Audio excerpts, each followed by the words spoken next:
Dahil nag-crave tayo sa street food guys, kaya naisipan nating magluto ngayon. At kahit dito lang tayo sa bahay ay pwedeng-pwede tayong makakain nito. Kaya tara, samahan niyo ko sa mga kaganapan sa life ko today. Lumabas na nga kami ng bahay at pumunta sa city proper para bumili ng mga gagamitin sa lulutuin nating street food. Sinama ko na nga rin itong pamangkin ko dahil siya yung taga-video natin today. Mahirap din kasi mag-video habang nagmumotor, baka tayo ay madisgrasya. Baka mabalian na naman tayo ng kamay. Charot!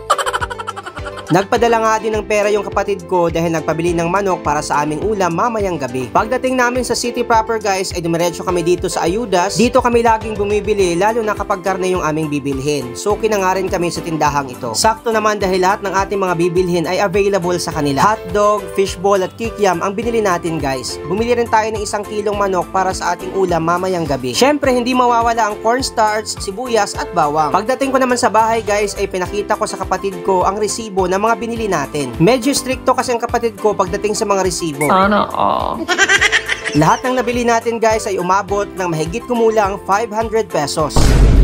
Buti na lang hindi ako nagkulang sa pagmamahal. Charot!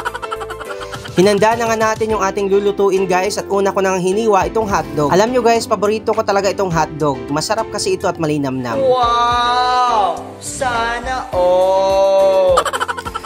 Alam nyo guys, nung kabataan ko ay lagi talaga kaming bumibili nitong street foods. Minsan ay inuulam namin at minsan ito lang talagang kinakain namin. Dahil sa hirap ng buhay namin noon ay talagang minsan lang kami nakabibili ng masasarap na ulam. Kaya nakakatuwa ngayon dahil kahit papano ay nakabibili na tayo ng ulam o pagkain na gusto natin. Kaya sobrang pagpapasalamat namin kay Lord dahil sa blessings na lagi niyang binibigay. Medyo napadami na yung ating kwento guys, kaya balik na tayo sa ating pagluluto. So ngayon ang una nating gagawin ay itong sauce. Madali lang naman guys ang paggawa nitong sauce. Una muna nating igigisa itong sibuyas at bawang. At pagkatapos ilagay naman natin itong tinunaw na cornstarch. At saka timplahan lang ng ginisa mix, asin at asukal. Masarap kasi sa sauce ang medyo matamis, especially dito sa bahay ay mga batang kakain. Pagkatapos naman ay isunod naman nating prituhin itong mga nabili natin. Inuna kong prituhin itong kikiam, sinunod ko yung fishball at huli yung hotdog. Dapat pala guys ay inuna nating prituhin yung hotdog, pero okay lang dahil kami lang naman yung kakain dito sa bahay. Medyo nagtagal nga tayo sa pagpiprito nito guys dahil ang hina ng apoy. Uling nga lang yung gamit namin dito guys dahil wala pa kaming gasol. Baka sa pagbubukas pa ng klase kami bibili para hindi naman tayo mahirapan sa pagluto. Especially yung mga bata ay kailangan talaga mag-almusal bago pumasok sa school. At luto na nga yung ating street food guys. Tara, kain tayo at maraming salamat Lord sa blessings. Pero paalala lang guys, hindi pwedeng araw-arawin natin ang pagkain nitong street foods dahil hindi ito maganda sa katawan at sa ating kalusugan. Lalo na sa mga bata, mas mainam pa rin na kumain ng mga healthy foods gaya ng gulay at mga prutas. Dahil talagang mahirap magkasakit sa panahon ngayon guys, tama?